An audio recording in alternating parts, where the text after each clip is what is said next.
On va le lire tous ensemble.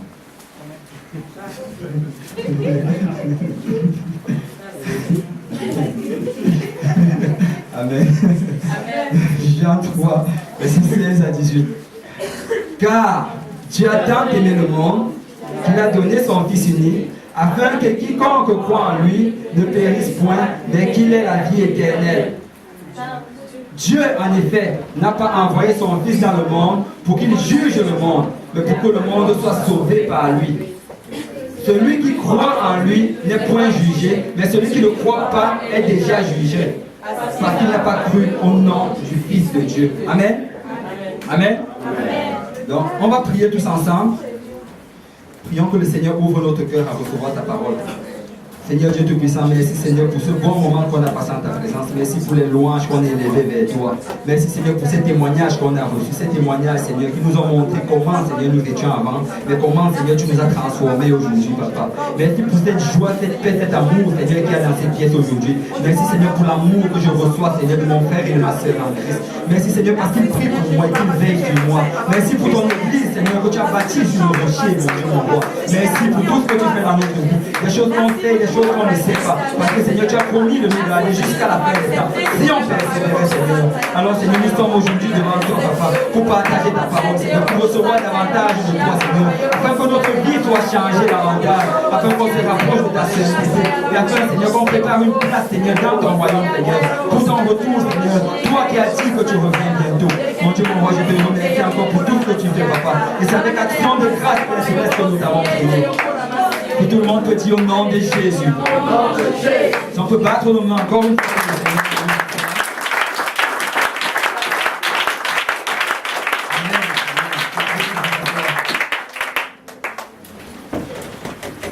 La foi de nos jours n'a pas la même définition que c'était dans la Bible. La foi de nos jours n'a absolument pas la même définition que la foi dont on parle dans la Bible. Et quand tu commences à lire ta Bible, depuis l'Ancien Testament jusqu'au Nouveau Testament, tu te rends en fait compte que cette foi, quand on dit que quelqu'un a eu la foi en Dieu, ce n'est pas la même chose qu'on dit aujourd'hui. Parce que dans le temps, quand on disait que quelqu'un avait la foi en Dieu, il y avait quelque chose qui se produisait par la suite. On va aller rapidement dans le livre d'Hébreux, chapitre 11.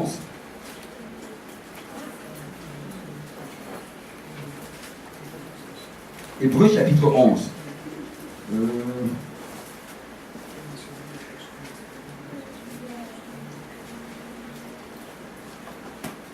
Excusez-moi. Hébreux chapitre 11, amen.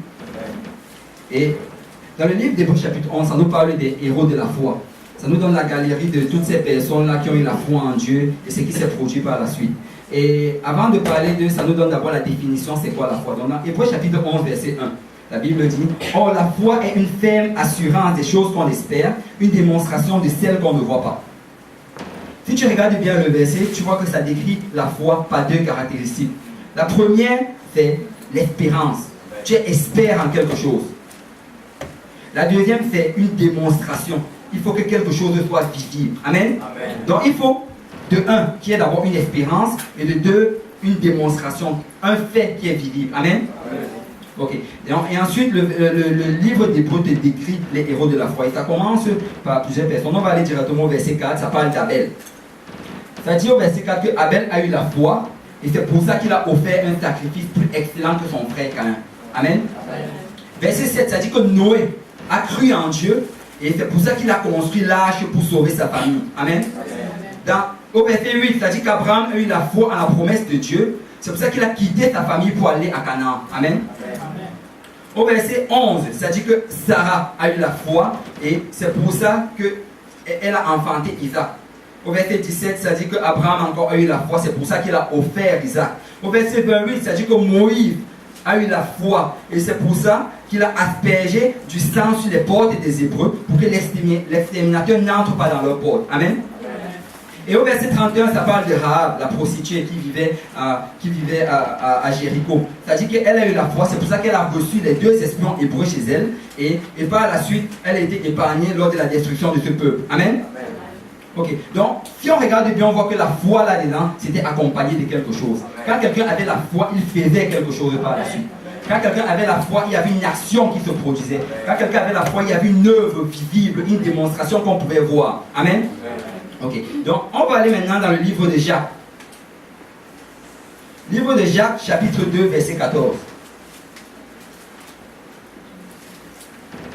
Ça dit, frère, que sert-il à quelqu'un de dire qu'il a la foi s'il n'a pas les œuvres? La foi peut-elle le sauver? Je vais relire.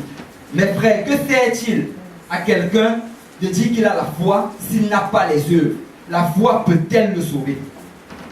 Regardez bien ici, il associe la foi avec les œuvres. Il dit que cette foi-là seule, sans les œuvres, ne peut pas le sauver. Amen? Amen. Ok. Et par la suite, verset 17 du chapitre 2 toujours. Il en est ainsi de la foi. Si elle n'a pas les œuvres, elle est morte en elle-même. Si la foi n'est pas associée des œuvres, elle est morte en elle-même. Elle n'est pas valide, elle ne peut pas être utilisée. Amen. Amen. Verset 19. Tu crois qu'il y a un seul Dieu, tu fais bien, les démons le croient aussi et ils tremblent. Amen. La foi et la croyance, c'est le même, ce sont des mots synonymes. Quand on dit que tu crois en Dieu, ça veut dire que tu as la foi en Dieu. Amen. Donc s'il dit ici là que tu crois qu'il y a un seul Dieu, tu fais bien, les démons le croient aussi et ils tremblent. Ça veut dire que quoi? Si tu dis que tu as la foi en Dieu, si tu dis que tu crois en Dieu, mais par la suite il n'y a pas une œuvre qui se produit, ta foi est morte et elle est comme celle du diable. Ta foi est morte et elle est comme celle du diable. Parce que le diable croit qu'il y a un Dieu, mais on sait tous que le diable ne sera pas sauvé. Amen. Le diable croit qu'il y a un Dieu, mais il ne sera pas sauvé parce qu'il ne peut pas faire l'œuvre qui doit accompagner cette foi-là. Amen. Donc ça prend une œuvre pour accompagner la foi, sinon elle est morte. Maintenant, verset 20. Veux-tu savoir, ô homme vain, que la foi sans les œuvres est inutile? Si tu as la foi et qu'il n'y a plus une œuvre qui se produit par la suite, elle est inutile. Le frère Joël en a parlé, la sœur Becky en a parlé. Ils ont raconté combien ils avaient la foi depuis l'enfance. Ils croyaient qu'il n'avait qu'un seul Dieu. Si je venais leur dire, bon Becky, elle croyait, sa compréhension d'un seul Dieu était un peu troublée. Mais si je venais lui dire qu'écoute, il y a un Dieu qui a créé toutes choses, elle allait te dire, oui, je sais qu'il y a un Dieu qui a créé toutes choses. Amen. Amen. Si tu viens lui dire que je sais qu'il y a un Dieu qui est au ciel, et c'est lui qui nous guide, c'est lui qui nous protège, c'est lui qui pourvoit nos besoins, elle allait te dire, oui, je crois qu'il y a un Dieu qui est au ciel. D'ailleurs, la Bible nous a dit tout à l'heure dans le verset précédent que le diable croit qu'il y a un Dieu et il tremble. Il y a un prédicateur a mis cela comme ceci. Il a dit que le diable, c'était la première personne à avoir la révélation d'un seul Dieu. Il a monté son trône pour le mettre à côté d'un seul Dieu. Le Dieu lui a dit non, il a kické, il a descendu sur la terre. Il était le premier à le croire. Il le croit jusqu'à aujourd'hui. Mais malgré cela, il ne peut pas faire les œuvres, il ne peut pas être sauvé. Amen. Ça prend que la foi soit accompagnée des œuvres. Amen. La foi doit être accompagnée des œuvres. On a parlé des héros de la foi tout à l'heure. On a vu quelles œuvres accompagnaient cela. Et Jacques en parle encore dans le chapitre 2, toujours où on est à partir du verset 21 jusqu'au verset 23. Il parle par exemple d'Abraham. Il dit, au verset 21, ça dit, Abraham, notre père, ne fut-il pas justifié par les œuvres lorsqu'il offrit son fils Isaac sur l'autel? Et on continue verset 22. Tu vois que la foi agissait avec ses œuvres et que les œuvres de la foi furent rendues parfaites. Ainsi s'accomplit ce que dit l'Écriture. Abraham crut à Dieu et cela lui fut imputé à justice. Il fut appelé ami de Dieu. Qu'est-ce que ça veut dire ici? Ça veut dire que Abraham, on appelle Abraham le père de la foi. Il n'y a pas un homme qui a eu plus la foi qu'Abraham. C'était comme lui. Il était au-dessus. C'est lui qui a eu la foi avant nous autres. Il a eu la foi à un niveau vraiment très élevé. Et celui qui a eu la foi à un niveau très élevé, il a fallu qu'une œuvre accompagne cela. Et cette œuvre-là, c'était qu'il lui offre son fils. Si le Seigneur lui disait, Abraham, je veux que tu ailles offrir ton fils en sacrifice, et qu'il dit que lui, Seigneur, je crois que tu me l'as dit, je crois que je dois offrir mon fils en sacrifice, il s'asseyait chez lui, il n'allait pas être appelé le Père de la foi. Amen. Amen. Il n'allait pas être appelé le Père de la foi, parce qu'il fallait qu'il y ait l'œuvre qui accompagne cela. Amen. Amen. Par la suite, Jacques parle encore de Rahab, la prostituée dont on a parlé tout à l'heure, celle qui a reçu les deux esclaves, les deux espions hébreux. Au verset 25, on ne va pas le lire, mais ça dit que Rahab était justifiée par les œuvres quand elle a cru en Dieu en recevant ces hébreux-là chez eux. Si en venant chez eux, il lui avait dit que, écoute, on a été envoyé par le peuple juif pour espionner et ce peuple va être détruit. Et elle disait, oui, c'est vrai. D'ailleurs, en passant, Rahab croyait qu'il n'y avait qu'un seul Dieu. Elle croyait que le Dieu d'Israël, c'était le vrai Dieu. C'est pour ça justement qu'elle a gardé ces espions hébreux-là chez elle et qu'elle a permis que ces gens-là viennent justement envahir son peuple. Elle savait que le peuple était déjà perdu. Mais ça, c'est une parenthèse. Mais Rahab, si elle avait dit, je crois qu'il n'y a qu'un seul Dieu, je crois que ce Dieu-là vous a sorti d'Égypte, je crois qu'il est capable de toutes choses et que mon peuple va être détruit. Et si après avoir fait ça, elle refermait sa porte aux espions hébreux, elle n'allait pas être sauvée. Amen. Parce qu'il fallait que l'œuvre accompagne cela. Et on peut même encore rajouter Abel. On a dit tout à l'heure que Abel avait la foi, c'est pour ça qu'il a offert un sacrifice plus excellent que celui de son frère. Si Abel avait cru que Seigneur, je sais que tu veux les prémices de mon pâturage, et si après avoir pu, il n'avait pas offert ces prémices-là, il n'allait pas être parmi les héros de la foi. Amen. Amen. Si Noé avait eu la foi, il a dit, ok Seigneur, je sais que tu m'as dit qu'il y a eu le déluge, l'eau va tomber sur la terre, je sais que tout le monde va être détruit selon ta parole. Si après avoir fait ça, il s'était assis et qu'il n'avait pas pris ces 100 ans-là pour construire l'arche de Noé, c'est que lui aussi serait détruit avec toute sa famille. Amen. Amen. Si les Juifs avaient eu la foi, Seigneur, nous savons que tu vas envoyer ton exterminateur cette nuit et qui va rentrer dans la maison de chacune des personnes qui n'auront pas le sang là, sur leur porte et qui va tuer chacun des premiers-nés. Nous le croyons, nous avons la foi parce que tu es le Dieu d'Israël. Si après avoir dit qu'il s'était assis et qu'il n'avait pas offert ce sacrifice-là, l'exterminateur serait rentré et les aurait tués. Amen. Amen. Alors la foi, ça prend l'œuvre pour accompagner la foi. Ça prend l'œuvre pour accompagner la foi. Et même Sarah, si à 89 ans, malgré sa foi en Dieu, le Seigneur lui a dit tu vas avoir un enfant. Elle a 89 ans. Et elle dit Seigneur, je crois que je vais avoir un enfant. Je sais que tu vas le faire. Et si malgré cela, elle n'était pas rentrée dans l'intimité avec son mari de 99 ans, elle n'allait jamais avoir Isaac. Amen.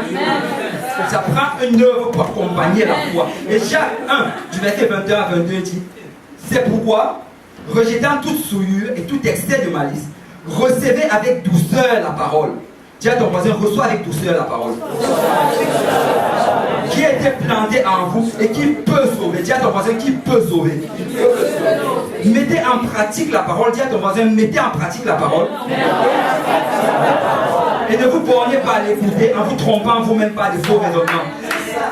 Si on regarde ce verset, il y a 3 choses à retenir là-dedans. Verset 21, ça dit recevez avec douceur la parole. La parole doit être reçue avec douceur. Il faut recevoir la parole dans son cœur. Amen. Tu dois la recevoir. Depuis l'enfance, on voit des personnes, comme Joël l'a dit, depuis l'enfance, il a vu des chrétiens qui étaient au milieu de lui, qui lui parlaient de la parole. Il a reçu cette parole-là. Il n'a pas discuté avec. Est-ce que tu as discuté avec eux? Non, il a reçu cette parole. Il a reçu, peut-être qu'il a reçu avec douceur, je n'en sais rien, mais il a reçu cette parole.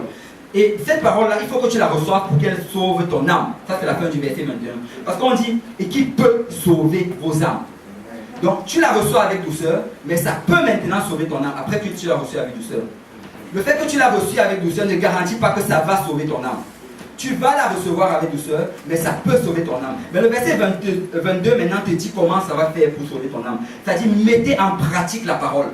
Après l'avoir reçue avec douceur, il faut que tu la mettes en pratique pour que ça sauve ton âme. Amen. Il faut la recevoir, mais ensuite il faut la mettre en pratique pour que ton âme soit sauvée. Amen. Il faut la mettre en pratique pour que ton âme soit sauvée. On sait c'est quoi la parole? La parole, c'est l'évangile de Dieu. C'est l'évangile qui sauve. Amen. Amen. Jésus-Christ est venu sur cette terre. Et on sait tous, vous allez demander même aux païens d'ailleurs pourquoi Jésus-Christ est venu. Peut-être qu'il ne comprend pas, mais il va te dire qu'il est venu pour mourir pour nos péchés. Il ne le comprend pas, mais il sait qu'il est venu pour mourir pour nos péchés. Peut-être la plupart d'entre nous ici on le comprend, on sait qu'on est tous pécheurs, c'est ça que la Bible dit. Et on est privé de la gloire de Dieu. Et on avait besoin de la mort de Jésus-Christ pour pouvoir être sauvé de nos péchés. Mais ça prend de croire justement à cette parole. Ça prend de la croire. Parce qu'on a justement lu ça dans Jean chapitre 3 verset 16. Jean 3 16 nous a dit car Dieu a tant aimé le monde qu'il a donné son Fils unique afin que quiconque croit en lui ne périsse point mais qu'il ait la vie éternelle. Donc il faut que tu crois pour que tu ne périsses point pour avoir la vie éternelle. Il faut que tu crois que Jésus-Christ est venu mourir pour tes péchés pour que tu aies la vie éternelle. Mais cette croyance-là, ça doit être accompagné de quelque chose. Et Jésus-Christ, avant de partir, dans Matthieu 16, verset 15 à 16, il dit, puis il leur dit, allez par tout le monde et prêchez la bonne nouvelle. Marc 16, verset 15 à 16. Puis il leur dit, allez par tout le monde et prêchez la bonne nouvelle à toute la création. Verset 16. Celui qui croira et qui sera baptisé sera sauvé. Mais celui qui ne croira pas sera condamné. Amen. Amen. Celui qui croira et qui sera baptisé sera sauvé. Jésus-Christ associe ici la croyance et le baptême. Il associe la croyance et le baptême. Pourquoi? Parce que tu ne peux pas croire tout simplement sans qu'il y ait une action qui se produise. On l'a dit tout à l'heure, tous les héros de la foi ont cru qu'il y ait une action qui s'est produite par la suite. Sinon cette croyance-là était morte. Il faut qu'une action se produise. Par la suite, dans un autre verset encore, dans Luc 24, verset 46 à 49, Jésus réitère encore, il redit encore ce commandement-là qu'il a dit à ses disciples, il le dit d'une autre manière. Luc 24, verset 46 à 49 dit, et il leur dit, ainsi il est écrit que le Christ souffrirait et qu'il ressusciterait des morts le troisième jour et que la repentance et le pardon des péchés, que quelqu'un dise la repentance et le pardon des péchés, sera prêché en son nom, que quelqu'un dise en son nom, à toutes les nations, à commencer par Jérusalem. Vous êtes témoins de ces choses, et voici j'enverrai sur vous ce que mon Père a promis. Que quelqu'un dise ce que mon Père a promis. Mais vous restez dans la ville jusqu'à ce que vous soyez revêtus de la puissance d'en haut. Donc, ici Jésus reparle encore de cela. Il reparle encore, il dit encore que la repentance et le pardon des péchés sera prêché en son nom. Il a donné ce commandement-là à ses disciples. Attendez, vous allez recevoir la puissance et ensuite vous allez pouvoir aller parler, vous allez pouvoir aller prêcher cette parole-là afin que les gens croient et que les gens se baptisent et que les gens soient sauvés. Et on voit maintenant dans Acte 2, du verset 1 à 4, le jour où cette promesse venant du Père arrive. Verset 1 jusqu'au verset 4 de Acte 2 dit, le jour de la Pentecôte, ils étaient tous ensemble dans le même lieu. Tout à coup, il vint du ciel un bruit comme celui d'un vent impétueux. Il remplit toute la maison où ils étaient assis. Des langues semblables à des langues de feu leur apparurent, séparées les unes des autres, et se posèrent sur chacun d'eux. Et ils furent tous remplis du Saint-Esprit et se mirent en parler en d'autres langues selon que l'Esprit leur donnait de s'exprimer. Donc, ce jour-là, ils ont reçu cette promesse-là. La puissance venant d'en haut est descendue sur eux. Toutes les églises sont d'accord. Tout chrétien est d'accord que ça c'est le jour où l'église est née. Ça c'est le jour où Christ a envoyé son Saint-Esprit sur l'église. Ça c'est le jour où les apôtres se sont levés. Ils ont commencé à prêcher le message du salut qu'on prêche jusqu'à aujourd'hui. Tout le monde est d'accord de cela. Mais si on continue à lire, on ne va pas le lire mais je vais le paraphraser rapidement. Il y avait des gens qui étaient venus à Jérusalem ce jour-là. Et ils étaient venus pour la fête de la Pâque. Et quand ils ont entendu que d'autres personnes, que des gens étaient en train de parler en langue et de faire des bruits bizarres, ils sont venus, ils les ont regardés, ils se sont dit que mais qu'est-ce qui se passe? C'est un peu comme Joël avait dit tout à l'heure. Ils regardent, mais qu'est-ce qui se passe? Ces gens-ci sont sous, peut-être qu'ils sont ivres, qu'est-ce qui se passe avec eux? Ils ont commencé à spéculer par rapport à leur état. Mais en ce moment-là, Pierre s'est levé et Pierre a commencé à prêcher le message du salut. Pierre a commencé à prêcher la mort, l'ensevelissement et la résurrection de Christ. Parce qu'on l'a dit tout à l'heure, si tu ne crois pas que Christ est mort pour tes péchés, tu ne peux pas être sauvé de tes péchés. Alors Pierre a prêché de cela, il a dit Christ est venu, Christ il a été tué, il a été enseveli, ensuite il est ressuscité. Et c'est pour ça justement que nous sommes là aujourd'hui. Et c'est cette promesse qu'on est en train de recevoir devant vous maintenant. Et par la suite, ces hommes-là, ils étaient touchés dans leur cœur. Et dans Acte 2, verset 37. Acte 2, verset 37 nous dit, après avoir entendu ce discours, ils eurent le cœur vivement touché. Dis à ton voisin, ils ont cru. Ils ont cru. Ils eurent le cœur vivement touché. Ils dirent à Pierre et aux autres, hommes, frères, que ferons-nous? Hommes, frères, que ferons-nous? Donc ils ont cru, mais comme personne qui connaissait l'Ancien Testament, comme personne qui connaissait les héros de la foi, comme personne qui connaissait comment Dieu opérait, ils savaient que quand on croit, il y a quelque chose qu'on doit faire. Il y a quelque chose qu'on doit faire. Ils ont dit, hommes, frères, que ferons-nous? On fait que ferons-nous? On doit faire quelque chose. On a cru que le message que tu viens de nous donner, on le croit. On croit que Jésus-Christ est mort. On croit que Jésus-Christ est enseveli. On croit qu'il a été ressuscité. On croit qu'il a fait tout cela pour nos péchés. Mais nous, on doit faire quelque chose. Dites-nous, hommes, frères, que ferons-nous? Dis à ton voisin, que ferons-nous? Alors dans Acte 2, 38, Pierre lui a dit quoi faire. Acte 2, 38, Pierre leur dit, repentez-vous. Et que chacun de vous soit baptisé au nom de Jésus-Christ pour le pardon de vos péchés et vous recevrez le don du Saint-Esprit. Repentez-vous et que chacun de vous soit baptisé au nom de Jésus-Christ pour le pardon de vos péchés et vous recevrez le don du Saint-Esprit. Il y a 3 choses que tu dois faire pour pouvoir recevoir l'évangile de Christ. Il y a 3 choses que tu dois faire pour recevoir l'évangile de Christ. Pierre l'a dit très clairement ici. La première chose, c'est de se repentir. Que signifie se repentir? La repentance est différente de la confession. La confession, c'est quoi? Tu dis au Seigneur tes péchés. Certains vont le dire au prêtre. Tu peux le dire au Seigneur. Tu dis au Seigneur tes péchés. Mais la repentance est différente de cela. La repentance, non seulement tu dis au Seigneur tes péchés, mais tu lui demandes pardon pour cela et tu lui dis que tu ne vas plus le refaire. Tu demandes pardon et tu lui dis que tu ne vas plus le refaire. Peut-être, dans ta tête, ce serait peut-être dur. On a entendu le frère Joël, il a traversé des situations, il s'est demandé s'il pouvait le faire. Mais on sait que par la grâce de Dieu, aujourd'hui, il ne le fait plus. Amen. Par la grâce de Dieu, aujourd'hui, il est plus. Par la grâce de Dieu, aujourd'hui, il ne fume plus. Amen. Par la grâce de Dieu, aujourd'hui, elle ne va plus dans ces endroits-là. Par la grâce de Dieu, elle vient dans la maison de Dieu tous les jours. Et elle loue le Seigneur de tout son cœur et de tout son être. Amen. Parce que le Seigneur peut le faire. Si tu dis Seigneur, pardonne-moi de mes péchés, et je ne veux plus les faire, crois-moi, le Seigneur peut le faire. Amen. Parce que la Bible dit que rien n'est impossible à Dieu. Amen. Rien n'est impossible à Dieu. Après t'être repenti, la deuxième étape, c'est de te faire baptiser au nom de Jésus-Christ pour le pardon de tes péchés. Tu dois te faire baptiser au nom de Jésus-Christ pour le pardon de tes péchés. Remarque bien, si on peut rester dans Acte 2, 38, regardez comment Pierre l'a dit. Que chacun de vous, tout le monde, toutes ces personnes-là, devaient se faire baptiser au nom de Jésus-Christ, et cela pour le pardon de leurs péchés. Ce n'est pas à cause du pardon de vos péchés. Vos péchés ne sont pas encore pardonnés, mais il faut que vous vous baptisez pour que ce soit pardonné. Amen. Si tu crois, tu te repens, mais si tu ne te baptises pas, tes péchés ne sont pas pardonnés. Ça prend le baptême au nom de Jésus-Christ pour que tes péchés soient pardonnés. Amen. Deuxième chose, il faut que le nom de Jésus soit invoqué dessus. Pierre vient de le dire très clairement ici. Il a dit pour le pardon de vos péchés. Mais là, on va en venir tout à l'heure. Avant d'y avancer, on va d'abord regarder certains cas dans la Bible.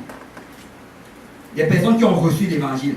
Si on parlait rapidement dans... Bon, là, on était déjà dans Acte 2, 38. Qu'est-ce qui se passe dans Acte 2, 38? Pierre prêche, après avoir prêché, ils ont eu le cœur touché, comme on l'a dit. Et après, ils obéissent. Et au verset 41, ça nous dit que 3000 personnes sont rentrées dans l'église ce jour-là. Ça veut dire que quoi? 3000 personnes ont obéi au message du salut. Amen. Dans Acte 8, on se retrouve maintenant devant les Samaritains. Philippe est envoyé par l'Esprit pour aller vers les Samaritains. Et là-bas, il prêche la parole. Et dans Acte 8, on voit que ces gens-là sont baptisés au nom de Jésus-Christ pour le pardon de leurs péchés. Amen. Dans Acte 10, au verset 44, on voit la famille de Corneille. Corneille et toute sa famille, ils se baptisent tous au nom de Jésus-Christ pour le pardon de leurs péchés. Amen. Dans Acte 19, dans Acte 19, on voit aussi qu'il y a des disciples de Jean-Baptiste. Eux, ils avaient déjà été baptisés par le baptême de Jean. Mais quand ils rencontrent Paul, Paul leur reparle du baptême au nom de Jésus-Christ. Et ils se refont baptiser au nom de Jésus. Parce qu'il faut que tu sois baptisé au nom de Jésus. Amen. Amen. Il faut que tu sois baptisé au nom de Jésus. Bon, on va revenir tout à l'heure. Mais je voulais surtout appuyer sur le fait que le baptême doit vraiment se faire au nom de Jésus. Parce que si tu regardes tous ces cas-là, tu vas te rendre compte que le nom de Jésus était invoqué. Acte 2, 38, on l'a dit. Acte 8, 12. Abou, tu peux afficher Acte 8, 12, s'il te plaît. Mais quand ils eurent cru à Philippe, il leur annonçait la bonne nouvelle du royaume de Dieu et du nom de Jésus-Christ, hommes et femmes qui furent baptisés. Je crois que si tu avances encore, je crois que c'est le 17.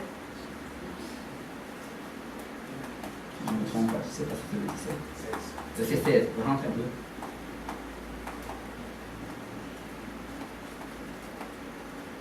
Voilà. Au verset 16, ça nous dit, car ils n'étaient pas encore descendus sur eux, ils avaient seulement été baptisés au nom du Seigneur Jésus. Tous ces Samaritains, toute une foule de Samaritains ont été baptisés au nom de Jésus-Christ. Maintenant, si on va dans Acte 10, 48, comme j'ai dit, toute la famille de Corneille a été baptisée au nom de Jésus-Christ. Si on va maintenant dans Acte 22, 16, ça nous raconte comment Paul a été baptisé. Acte 22, 16 nous dit, Paul nous raconte comment est-ce que le Seigneur l'a touché sur le chemin de Damas et comment le Seigneur l'a amené vers cet homme Ananias et comment Ananias est venu et Ananias lui a dit, et maintenant, que tardes-tu? Lève-toi, sois baptisé et lavé de tes péchés en invoquant le nom du Seigneur. Il faut que quand tu es baptisé, le nom du Seigneur soit invoqué sur toi. Si le nom du Seigneur n'est pas invoqué sur toi, tes péchés ne peuvent pas être lavés. Il faut que ce soit invoqué sur toi. Amen. Ça doit être invoqué. Et si tu regardes tout à travers la Bible, tous ont été baptisés au nom de Jésus pour le pardon de leurs péchés. Tous ont été baptisés. Et tu vas peut-être te dire, tu as sûrement entendu ce verset-là dans Matthieu 28, 19. Matthieu 28, 19, Jésus-Christ en avait parlé, il avait demandé de faire de toutes les nations les disciples, baptisés au nom du Père, Fils et Saint-Esprit. Mais quand tu regardes ce verset-là, Jésus le dit directement à ses disciples. Il est en train de leur dire, il n'est pas en train de faire un baptême. Il leur dit, allez et baptisez au nom du Père, Fils et Saint-Esprit. Mais est-ce que tu t'es déjà posé la question de savoir Pourquoi est-ce que tous les baptêmes dans la Bible ont été faits au nom de Jésus? Si tu regardes tout à travers la Bible, tu vas te rendre compte qu'il n'y a même pas un seul baptême au nom du Père, Fils et Saint-Esprit. Tous sont faits au nom de Jésus. Pourquoi est-ce que c'est comme ça? Pourquoi est-ce que c'est comme ça? Pourquoi tous les baptêmes ont été faits au nom de Jésus-Christ? Même pas un seul au nom du Père, Fils et Saint-Esprit.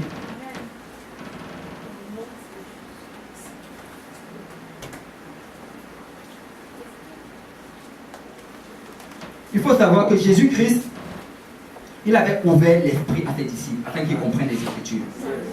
Il les a ouvert l'esprit. Si tu peux aller dans Luc 24, verset 44.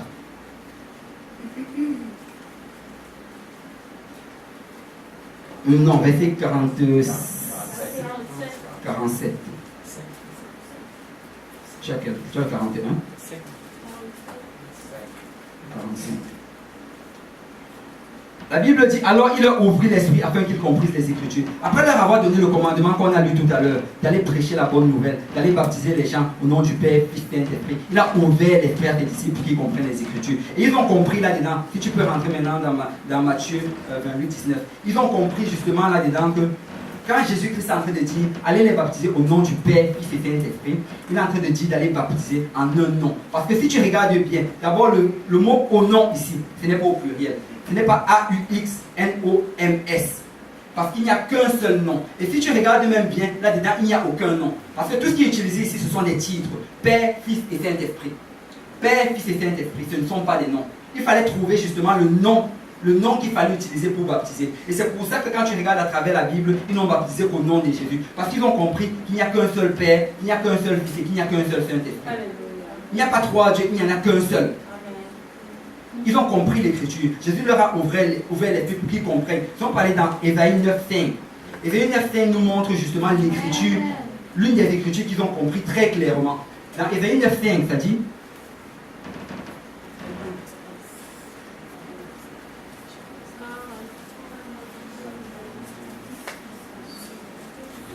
car un enfant nous est né. On sait tous que l'enfant là c'est Jésus. Un fils nous est donné.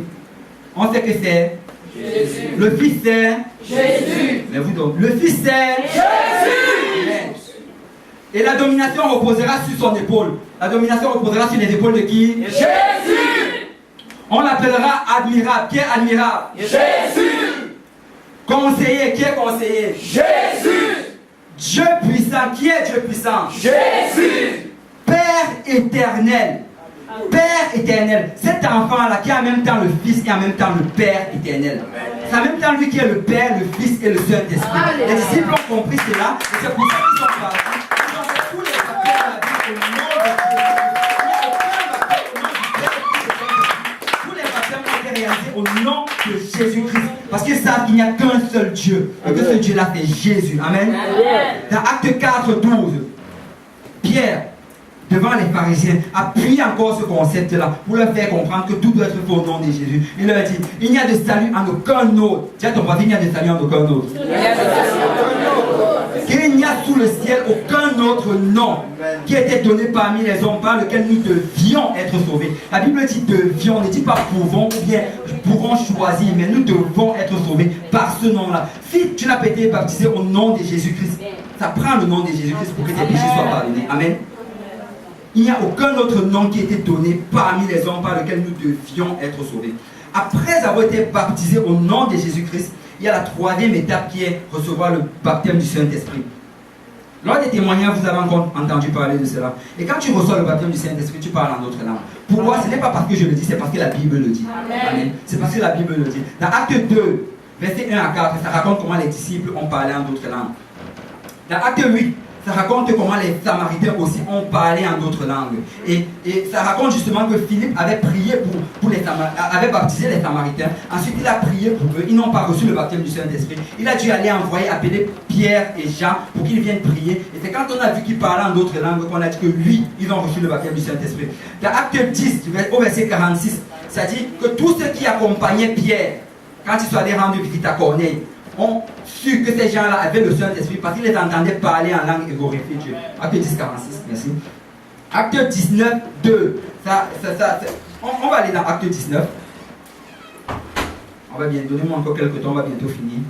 C'est que la plupart d'entre vous doivent être sûrement fatigués. Mais on va finir rapidement. Acte 19, du verset 1 jusqu'au verset 6, ça dit. On va étudier ça pour quelques minutes.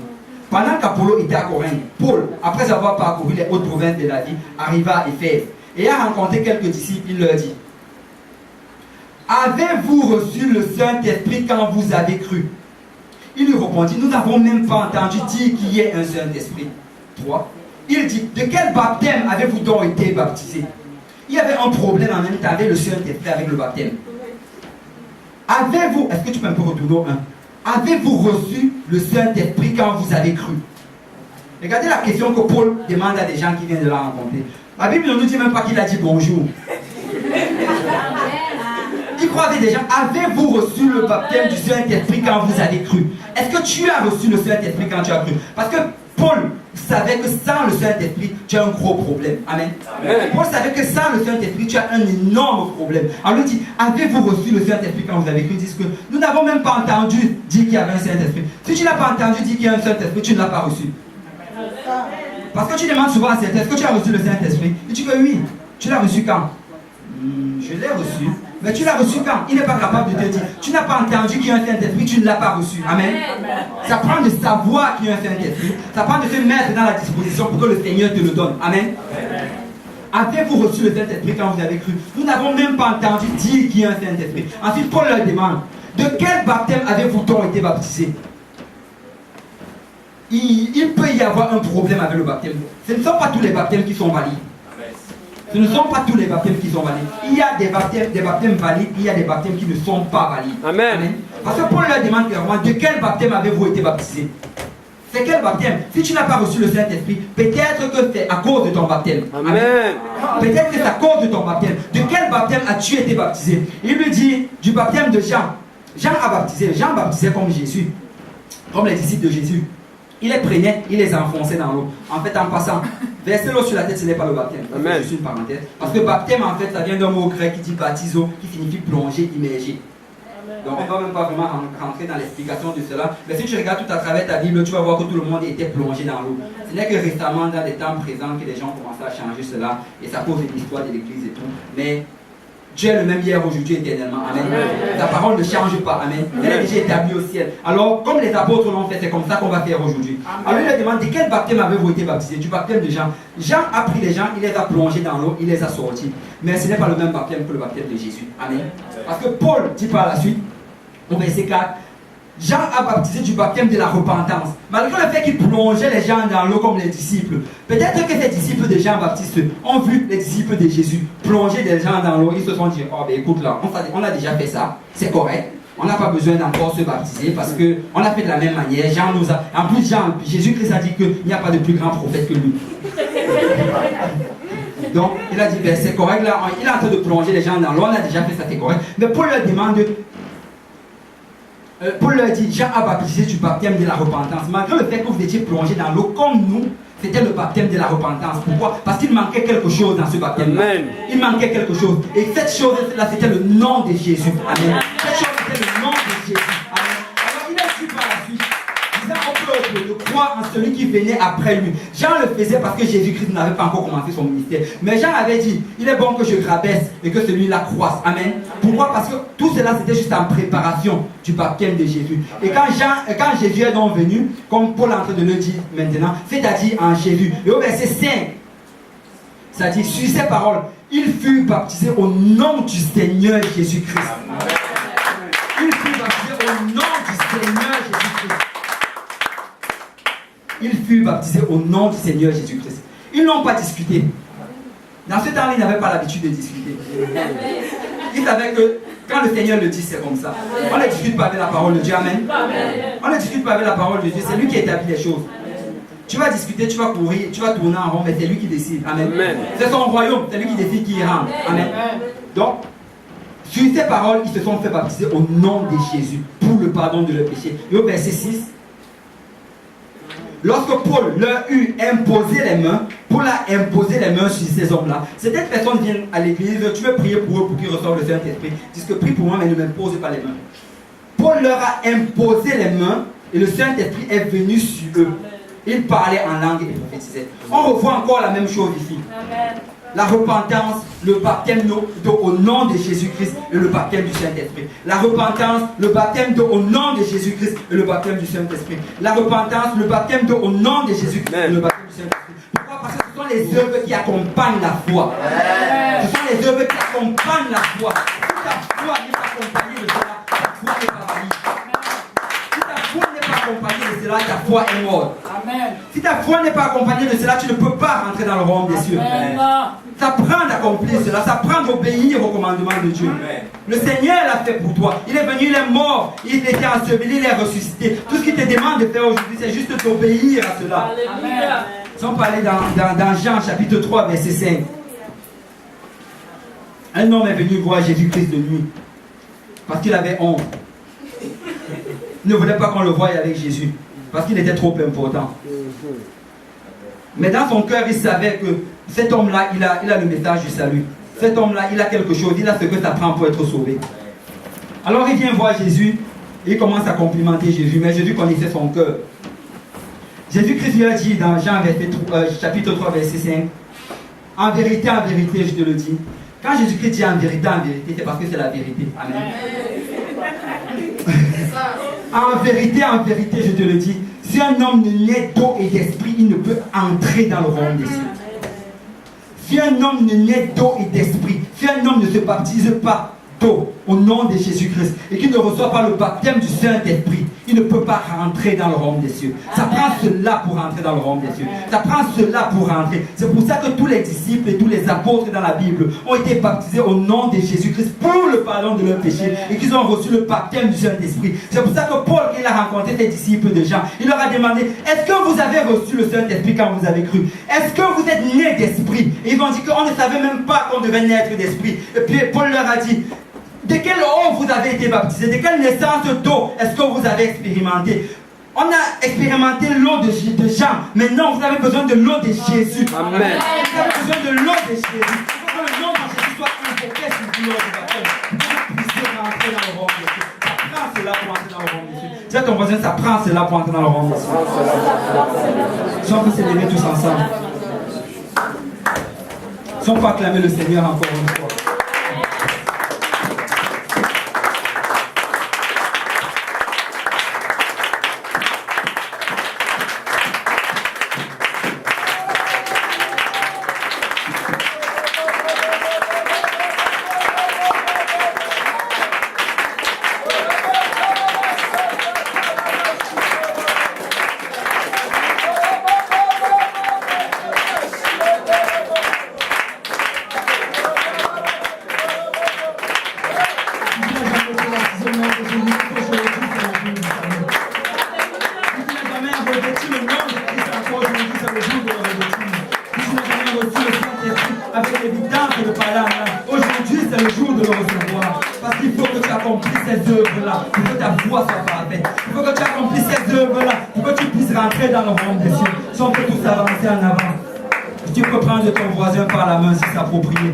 Les femmes qui peuvent aller à ma droite et les garçons à ma gauche.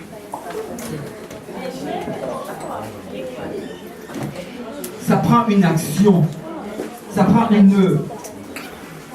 Dis à ton voisin, ça prend une œuvre. Une foi sans action, sans œuvre est morte. Ça prend une œuvre. Le pasteur aime beaucoup utiliser cet exemple. Il dit que si on était ici et que subitement il y avait du feu, et que je crie au feu, si tu crois qu'il y a du feu, tu vas te lever, tu vas sortir. Amen. Si tu crois qu'il y a du feu, tu ne vas pas rester assis et dire: je crois qu'il y a le feu, mais je reste là. Non. Si tu crois, tu vas te lever et sortir. La création est vouée à l'âme en fait. Il y a le feu. Ça prend que tu rentres dans les eaux du baptême et que tu reçoives le baptême du Saint-Esprit. Ça prend que tu naisses d'eau d'esprit. Ça prend que tu naisses d'eau d'esprit. Alors je veux que chacun d'entre nous, qu'il tienne une personne par la main. Vous pouvez vous avancer un peu. Et on va faire une prière de repentance tous ensemble. On va demander au Seigneur pardon pour nos péchés. On va faire la première étape du salut. Prions tous ensemble. Seigneur Dieu Tout-Puissant. Oh Seigneur. Merci Seigneur pour ce moment. Merci mon Dieu, mon roi. Parce que tu nous as ouvert les yeux, Père Céleste. Merci Seigneur parce que tu nous as révélé ton visage. Merci Seigneur parce que tu nous as montré, Seigneur. Et c'est ça que ça prend, Père Céleste, pour entrer dans ton royaume. Merci Seigneur parce que tu nous as dit que la foi, Seigneur, dans l'action est morte, Père Céleste. Oh, mon Dieu, mon roi, nous voulons, Seigneur, accomplir ces actions en ce moment. Nous voulons, Seigneur, accomplir, Seigneur, ces actions, Seigneur, et ces œuvres, Seigneur. Nous voulons, Seigneur, obéir, Seigneur. Obéir tel que tu nous demandes de le faire, Seigneur. Oh, Seigneur, tu connais tous nos péchés. Tu es mort, Seigneur, pour nos péchés, mon Dieu, mon roi. Tu as payé le prix, Seigneur. Nous ne le méritions pas, Seigneur, mais tu l'as fait par grâce, Papa. Tu l'as fait, Père, tu l'as fait pour tout tes péchés. Tu l'as fait, mon Dieu, mon roi. Alors, Seigneur, que tu n'avais même pas besoin de le faire. Mais tu l'as fait par amour, Seigneur. Toi qui n'avais pas péché, tu as conduit le péché pour nous. Toi, Seigneur, qui es précieux, Seigneur. Toi qui es pur, mon roi. Toi qui es contact, livré de la foi. Tu es venu, Seigneur, tu as payé pour nous, Papa. Seigneur, nous te demandons pardon, Seigneur. Pardonne-nous, Seigneur, pour nos péchés, Seigneur. Pardonne-nous pour nos transgressions, Seigneur. Pardonne-nous pour nos offenses, mon Dieu, mon roi. Pardonne-nous pour nos souffrances, Seigneur.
Au nom de Jésus. Au nom de Jésus. Au nom de Jésus.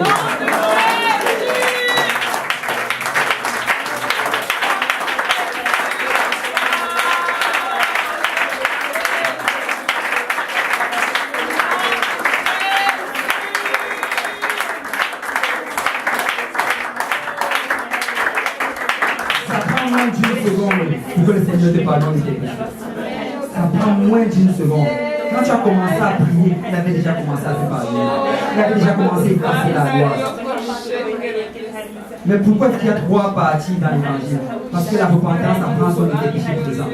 C'est pour ça que tu dois te repentir tous les jours. Le baptême d'eau t'apprend sur tes péchés depuis ton enfance. C'est pour ça que la Bible dit sois lavé. Parce que c'est collé, il faut que tu sois lavé. Alors si quelqu'un n'a pas encore été baptisé au nom de Jésus-Christ, il peut se faire baptiser aujourd'hui. Il peut se faire baptiser aujourd'hui. Alors je vais demander si on peut tous baisser nos têtes, si on peut fermer les yeux et baisser la tête. Si on peut baisser tous la tête, que personne ne regarde. Mon frère et ma soeur, tu as besoin d'être baptisé au nom de Jésus-Christ pour le pardon de tes péchés. C'est ça que ça prend. C'est ça que ça prend pour entrer dans le royaume des cieux. C'est ça l'œuvre que ça prend. Et que après avoir fait cela, le Seigneur va prendre soin de tout le reste. Le Seigneur va prendre soin de tout le reste. Il va te donner la force de résister au péché. Peut-être je te dis que si tu te baptises, tu vas encore pécher. Ne t'inquiète pas de ça. Crois seulement et tu seras sauvé. Crois, le Seigneur va te laver de cela. Le Seigneur va te donner la force de résister. Il faut que tu fasses l'état. Il faut que tu avances. Il faut que tu obéisses. C'est ça que ça prend. Alors si quelqu'un n'a pas encore été, si quelqu'un n'a pas été baptisé au nom de Jésus-Christ pour le pardon de ses péchés, et qui veut se baptiser maintenant, est-ce qu'il peut lever sa main? Personne ne regarde. tu peux lever ta main devant le Seigneur. Il est élu, je veux me faire baptiser au nom de Jésus-Christ pour le pardon de mes péchés. Si tu veux te faire baptiser au nom de Jésus-Christ, lève ta main afin que tes péchés soient pardonnés.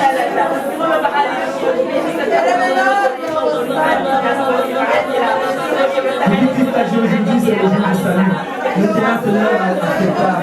Si tu entends ma voix, n'endurcis pas ton cœur, mais obéis, car je veux te purifier. Si quelqu'un veut se baptiser au nom de Jésus, tu lèves ta main devant le Seigneur.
Demande à ton voisin, est-ce que tu as déjà reçu le baptême du Saint-Esprit? Demande-lui, est-ce que tu peux le recevoir maintenant? Quand tu veux le recevoir, on va prier pour eux avec imposition des mains, telle que l'apôtre Paul l'a fait. Ils vont le recevoir au nom de Jésus. Prions tous ensemble.